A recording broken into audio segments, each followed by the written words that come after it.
সহ নিরহ মাজলুম ওলামা তলবা ও সাধারণ জনগণের মধ্য থেকে যারা অন্যায়ভাবে প্রহসনের শিকার হয়ে মিথ্যা বানোয়াট মামলায় খনি হাসিনার প্রোপাগান্ডার শিকার হয়ে যারা কারাগারে এখনো পর্যন্ত বন্দী আছে, তাদের মুক্তির লক্ষ্যে বৈষম্যহীন কারামুক্তি আন্দোলন আজকে বিক্ষোভ সমাবেশের আয়োজন করেছে।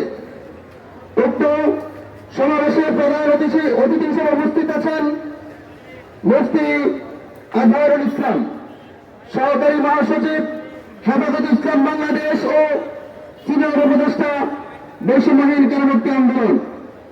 আজকের এই বিক্ষোভ সমাবেশে বিশেষ বক্তা হিসেবে উপস্থিত আছেন মুফতি মোহাম্মদ শরীফুল্লাহ, সহকারী প্রচার সম্পাদক হেফাজত ইসলাম বাংলাদেশ ও সিনিয়র উপদেষ্টা বৈষম্যহীন কারামুক্তি আন্দোলন। আজকের এই অনুষ্ঠানের সভাপতিত্ব করবেন মোহাম্মদ শফিকুল ইসলাম, কেন্দ্রীয় প্রধান সমন্বয়ক বৈষম্যহীন কারামুক্তি আন্দোলন।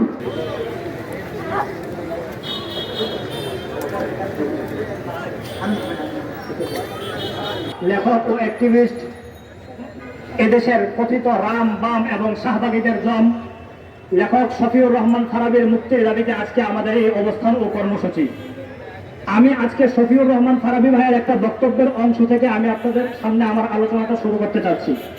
শফিউর রহমান ফারাবী ভাই খুব দুঃখ ভরা মন নিয়ে ব্যথিত হৃদয়ে আমাকে একটা কথা বলেছিলেন, এদেশে যত অপরাধ সংঘটিত হয় সব অপরাধের কেবলমাত্র মামলা হয় একটা, কিন্তু আমি শফিউর রহমান ফারাবী এতই হতভাগা যে আমার বিরুদ্ধে এক অভিজিৎ রায়ের হত্যা মামলা হয়েছে 3টা। এবার আপনারাই বলুন, এই ধরনের গৃহীত কাজ কি কোনোভাবে আমরা তাওহীদি জনতা মেনে নিতে পারি? আমি আপনাদের সামনে আরো স্পষ্ট করতে চাই, অভিজিৎ রায়ের যে হত্যাকাণ্ড ঘটিত হয়েছে সেখানে শফিউর রহমান ফারাবীর হাত আদতে আছে কি না সেটা আপনারা ইতিমধ্যে আমি আপনাদের সামনে সুস্পষ্ট করবো ইনশাআল্লাহ। শফিউর রহমান ফারাবী বিজ্ঞ আদালতকে একটি জবানবন্দি দিয়েছেন, সেখানে তিনি স্পষ্ট দাবি করেছেন এবং তার বক্তব্য লিখিত আকারে এমন ভাবে পেশ করেছেন যে আমাকে যখন র্যাব গুম করে তার ঠিক 2 দিন আগে তথা 2015 সালের 26শে ফেব্রুয়ারি অভিজিৎ রায়কে শাহবাগের টিএসপি চত্বরে হত্যা করা হয়। এর 2 দিন পরে যখন আমাকে গুম করা হয় তখন 28শে ফেব্রুয়ারি 2015 সালে তখন আমাকে গ্রেফতার করে সিলেটের বন্দর এলাকা থেকে।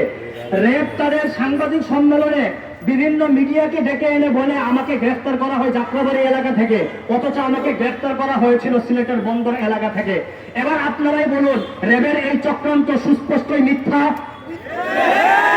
সুস্পষ্ট। এমনকি তিনি আরো বলেছেন, আমি আপনাদের সামনে বাস্তবতা আজ তুলে ধরবই, আমি আজ শফিউর রহমান ফারাবীর মুখপাত্র হয়ে এখানে এসেছি, শুধুমাত্র বৈষম্যহীন কারামুক্তি আন্দোলনের সঞ্চালক হয়ে আপনাদের সামনে আসেনি। তিনি আমাকে আরো বলেছেন, এমনকি তার ওই জবানবন্দি লিখিত আকারে আমি চাইলে আপনাদেরকে এভিডেন্স এবং এই মিডিয়াকে দিতে পারবো। তিনি বলেছেন, যদি এই দেশের মিডিয়া কিংবা এদেশের বিজ্ঞ আদালত চায় তাহলে আমার 2টো পার্সোনাল নাম্বার আমি আপনাদেরকে দিব, সেটা আপনারা ট্র্যাক করলেই দেখতে পারবেন। 2015 সালের পুরো ফেব্রুয়ারি মাস, 26শে ফেব্রুয়ারি তো আমি তো কোনোভাবে টিএসপি চত্বরে যাইনি, বরং পুরো ফেব্রুয়ারি মাস আমি সিলেটের বন্দর এলাকায় আমার ভাড়া বাসায় কাটিয়েছি।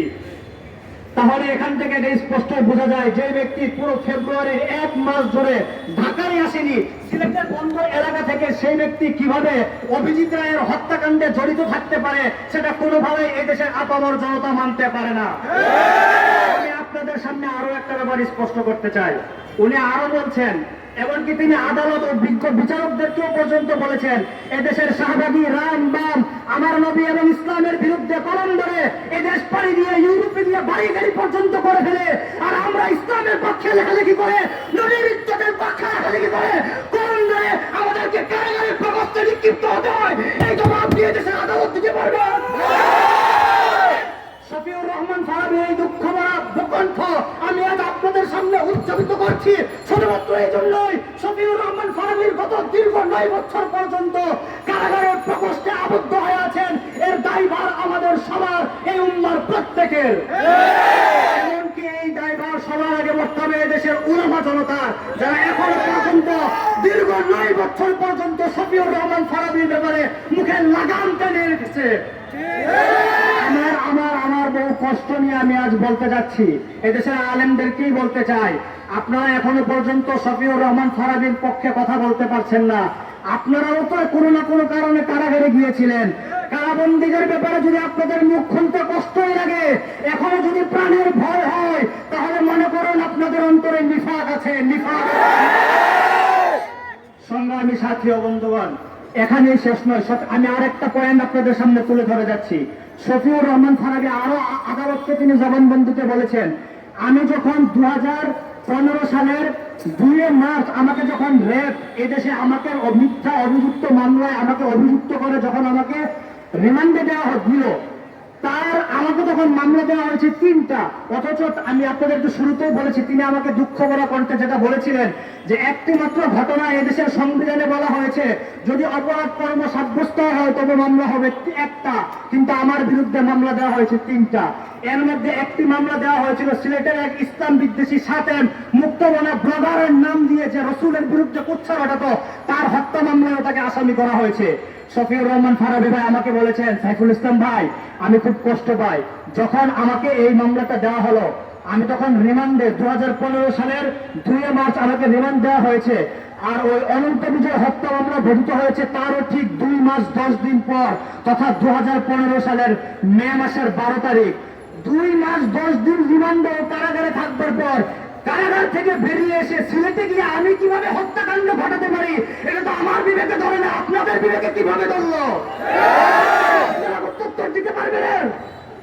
সংগ্রামী সাথী ও বন্ধুগণ, আমি আমার বক্তব্য আর বাড়াতে চাই না।